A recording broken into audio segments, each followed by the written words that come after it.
कालच्या सगळ्या निवडणुकांचा निकाल पाहिला आणि पायाखालची जमीन सरकली।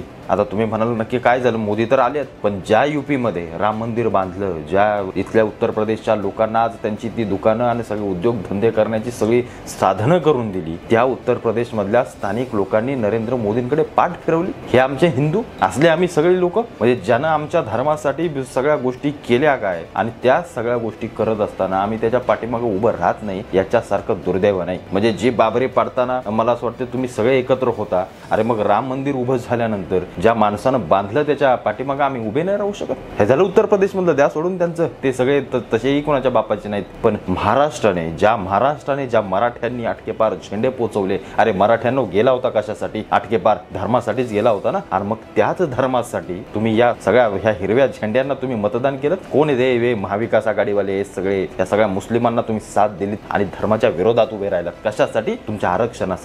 आरक्षण मिळालं पाहिजे, मिळेल ना, महाराष्ट्राची अजून येणारी निवडणूक आहे, पण नरेंद्र मोदी धर्मासाठी किती महत्वाचे होते ते तुम्हाला नाही समजलं। मराठ्यांनो तुम्ही शूर आहात, आपण सगळे शूर आहोत, एवढेच आपण भोळे देखील आहोत, एवढं मात्र नक्की झाले या सगळ्या गोष्टीतून। आणि शिवरायांचा जो शब्द होता की माझा काशीचा विश्वेश्वर सोडवा, त्या काशीच्या विश्वेश्वराला सोडवायलाच नरेंद्र मोदींना आपल्याला मतदान करायचं होतं। आज छत्रपतींच्या मनाला काय वाटत असेल, खरंच काय वाटत असेल, मला हा प्रश्न पडला। म्हणजे मराठा सारखा एखादा धर्मयोद्धा या सगळ्या गोष्टींकडे पाठ फिरवतो, याच्यासारखं दुर्दैव नाही। ते फडणवीस काय कोण आहेत आणि काय एकनाथ शिंदे कोण, शरद पवार आणि काय अजित पवार फुटले, सगळं घाणेरडं राजकारण, त्याचा रोष आपण राज्याच्या निवडणुकीत दाखवला असताना रे, पण इथं नरेंद्र मोदींची हात बळकट करायचे असताना तुम्ही या सगळ्या गोष्टींकडे पाठ फिरवली, याच्यासारखं दुर्दैव नाही मराठ्यांनो। आपल्या इतिहासावर मग प्रश्नचिन्ह उभे राहतात।